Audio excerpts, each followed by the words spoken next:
Hello. This is my 1985 Yamaha RZ350, or what we called in England RD350YPVS, YPVS, or power valve. I had this for about 7 years and I've actually got it for sale. $3,500, not really interested in taking any offers, pretty firm on the price. 14,000 miles, runs fantastic and looks really good, great paint and everything like that.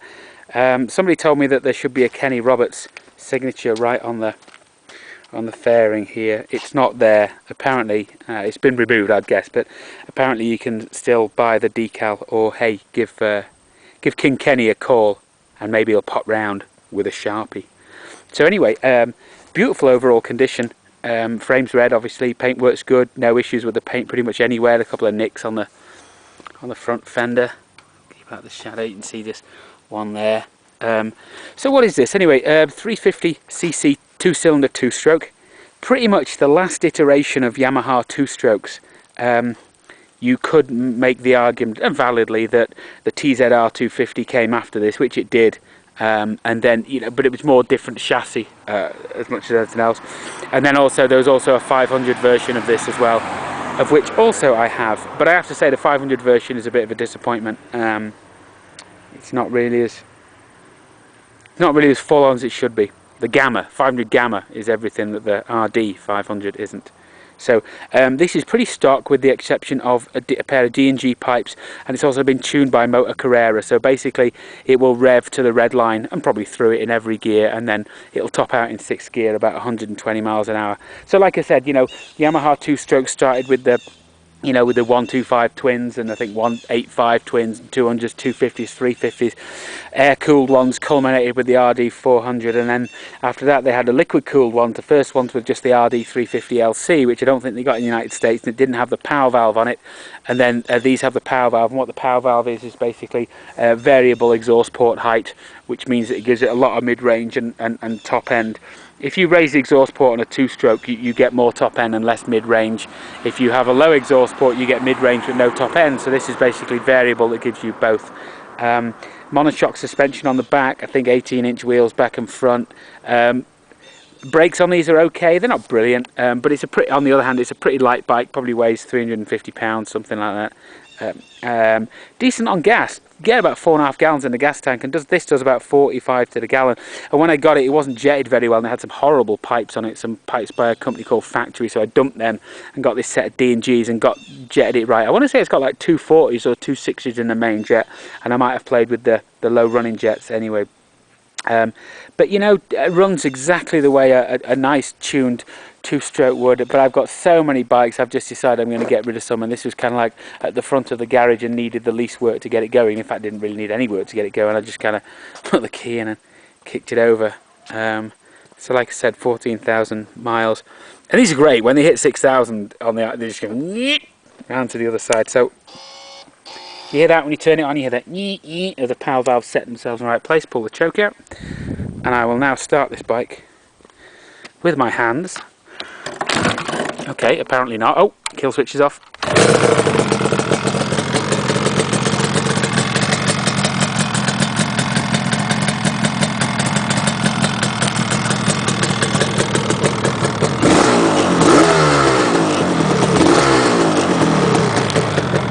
Turn the choke off. And if it stops, it's probably because it's out of gas. So,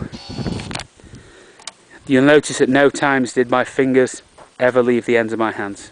So that's a good, a good 2-stroke should kick over really easily and start really easily. First kick like that, or first push.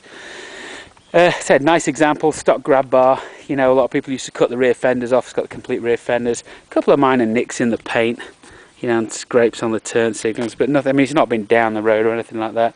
And they're a great bike to ride. I mean, you basically, it's almost like they should have a really grippy seat on them because you slide back so easily. But they really have a great power band that kicks in like 6,000 revs or something like that. And again, a good example of these, people will tell you, oh, it should wheelie in first, second and third. Well, yeah, sure, probably wheelie in first. It might wheelie in second. It probably won't wheelie in third.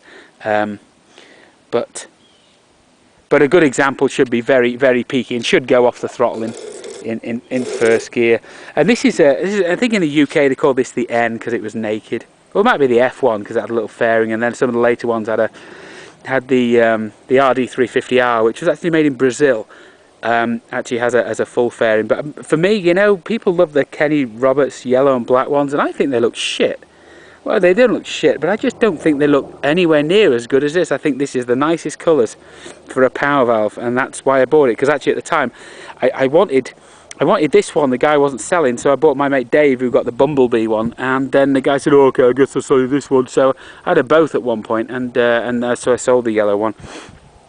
But they say this is really nice, and they are a great bike. They command in reasonable prices. I'm asking $3,500 for this. I probably mentioned that. No, I'm not really going to bend on the price. If I don't sell it now, I'll sell it in the spring. Personally, I think it's worth every penny. I paid $3,000, I think, or $3,200 about seven years ago, and I haven't really used it much. Probably about, maybe it's done slightly less than 10,000 miles, but maybe 3,000 or 4,000 miles in that time. And all I've done is, you know, I've changed the gear oil a couple of times and kept on top of the maintenance and stuff, but there really isn't a lot of maintenance on them. So I say perfectly stock, except I think it has a uni air filter on it, which is just a foam air filter insert. But again, these are great bikes. I mean, some people claim you could like monstrably tune them, and there was a race series here in the United States, and you know, it's funny with two-strokes because everybody wants all original, but really nobody minds pipes on two-strokes because stock pipes always sound so shitty and they're just so restrictive. If anybody who wants to buy this, I've got the stock pipes and you can have them with it as well. And this is a US model, so it's got that catalytic converter thing. It's not a Canadian model, and apparently people who used to race them used to get the Canadian models, and they used to get the Canadian models because they didn't have the catalytic converter in the pipe. That was my neighbour Jim, who just said, "Hey, pretty bike, maybe he'd like to buy it." So anyway, like I said, it's pretty much stock. It paint's nice and shiny. It's in full running order, and it's $3,500. So just email me through YouTube or linny999@hotmail.com. LINNY999@hotmail.com. Look at the description of this ad. The email will be there. I'll ship it. Sure, I'll ship it anywhere you want. But you've got to pay for it first.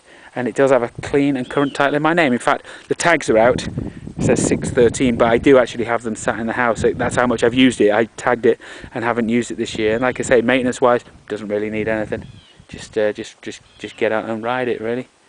So that's it. These are a nice bike to have. They're a nice bike to ride. They're as good a two-stroke as you will ever find because they're light and they're relatively powerful for their weight. You know, some of the older air-cooled stuff is okay, but these just really are a nice little flickable kind of canyon bike, and you know, capable of showing a few surprises to slightly bigger stuff. You know, when you know, especially around here, you got loads of people with Harleys, and they look at it and you just like blow them off the line quite easily. It's a lot of fun.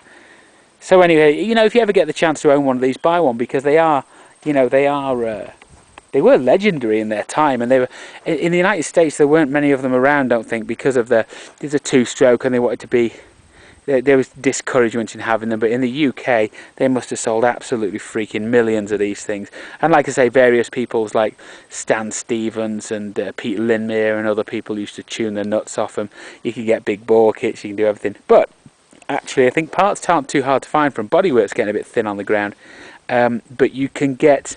I think they still use this engine in the Banshee, which is like a 350cc two-stroke twin ATV type racer kind of ATV thing, you know. So if you're buying one of these, well, just make sure it doesn't rattle, really.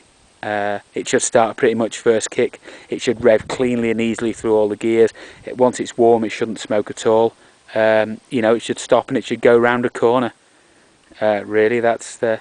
You know, weak spots on these. Brakes aren't brilliant. Head bearings, some quite often need replacing. Power valves can get clogged on them and stuff like that. But you know, you can take the top end of this off and rebuild it. You know, do the top end while the engine's in the frame, so you don't have to take the motor out. And that's it, really. Rear suspension is not brilliant. Bit hard. But again, you know, it's dated. I mean, it is 1985. I mean, it's 28 years old. And I must say, I'm surprised I've still got it, because I advertised it about a week ago. But hey, whatever. Somebody's going to buy that. I'm sure this won't be sitting around for too long. So anyway, hope you like it. All right, have fun.